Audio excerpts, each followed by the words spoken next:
Hello, everyone. This is Marcel Elvers answering the question why I am convinced Patsy coerced John. Sources like graphics and video clips presented fall under the Fair Use Act in the Copyright Act.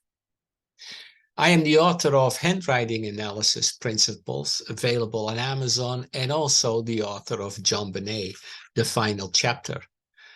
This book is where handwriting analysis, statement analysis, and behavioral trend analysis meet.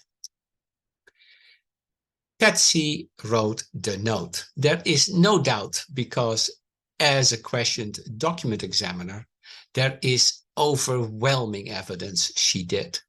There is simply too many subconscious similarities present that no other person could have mimicked or copied. After all, no two people write exactly the same in these type of details. And yet, some people asked why I think Patsy coerced John. The answer lies in the note. Remember, we always talk about that what is important to us or what we relate to. A note is a mindset expressed. And while you are listening, subscribe and hit the notification bell. The rambling ransom note has 3 parts to it. That is pretty clear. The first page is demanding with commands like you will, you must, etc. The first half of the second page uses more amicable language like gentlemen and proper burial. This portion also shows the author is willing to adjust to the schedule of the Ramses. This is where the author is hedging, while in the third page, the author pleads to John. Notice how the language changed from the formal Mr. Ramsey to the more personal John. The balance of power shifted from the demanding alleged kidnapper to leaving John in charge in the end. The core of the note is simple and is filled with double meanings, and most of all, a hidden message only John would understand. It is supposedly a ransom demand by kidnappers, while John is warned on a personal level. The first page shows the warning to Mr. Ramsey. He had to listen carefully. The second page is the reason for the warning. Your situation refers not only to the alleged kidnapping, but also something nefarious Patsy held over John's head, like the potential incest accusation, as the dictionary on the coffee table suggests. The last page shows John had to decide on how to move forward. Don't grow a brain, John tells us Patsy likely knew something significant, a significant secret about John, and she could and probably would rat him out if he did not cooperate. There are 2 lines in the last paragraph that are unreservedly significant. The last paragraph reveals Patsy's mindset. Don't try to grow a brain, John, and it is up to you now, John, are very telling about her last-ditch effort to convince John to stick with the plan. At the end of the note, she is warning John to not grow a brain and tells him that, from here on, he is the decision maker with, "It's all up to you now, John." Both sentences reveal Patsy's mindset and tell us a whole lot about John being present during the cover-up. The line, "Don't grow a brain, John," shows Patsy is aware John is resisting the plan, and he sees other solutions. This line also means Patsy needed to convince John into cooperation, and shows John was initially not on board with her proposed plan. And that implies three things. One, the sentence is a command, brief and to the point, and written with conviction.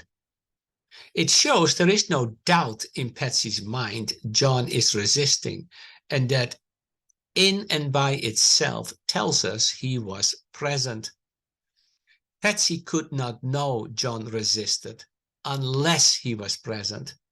We can argue she would anticipate him not being cooperative. The counter-argument is that Patsy actively disguised her writing, and her belief system included that she could not hide her identity. In other words, a belief John would not know, she wrote the note. If he was in bed and not actively resisting, this sentence would most likely not come up in her mind in the first place. Again, we talk about what is important to us, and to say, don't grow a brain, strongly implies she knew and was positive about knowing that he was not on board with how to move forward. That conclusion tells us John was present during the writing of the note. Burke likely did not kill JonBenet because John would be willing to cooperate to protect his son and would not need to be coerced.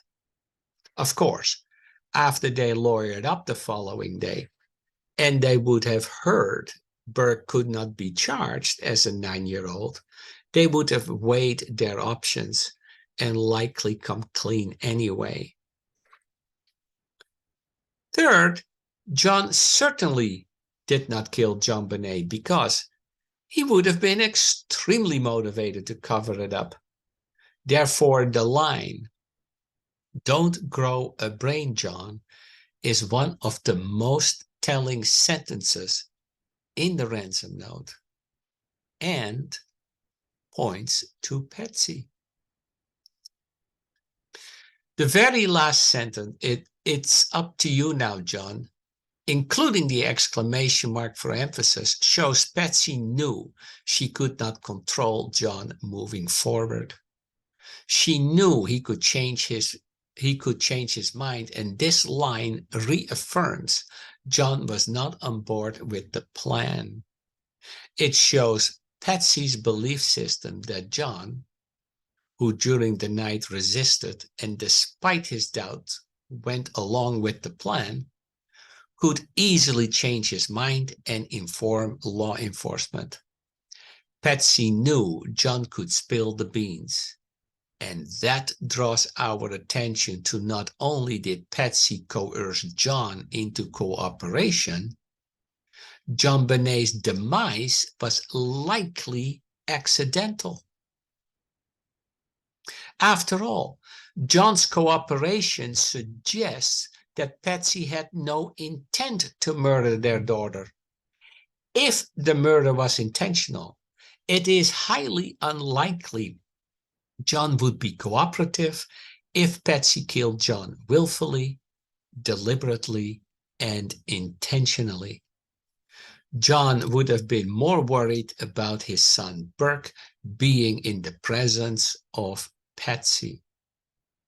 And that is why I believe the note reveals Patsy coerced John into cooperation. He was present during the writing of the note, assisted in the cover-up, and initially resisted the plan. The most logical conclusion is that JonBenet's demise was accidental.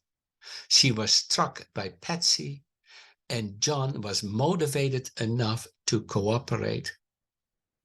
And that is where the dictionary pointing at the word incest comes in.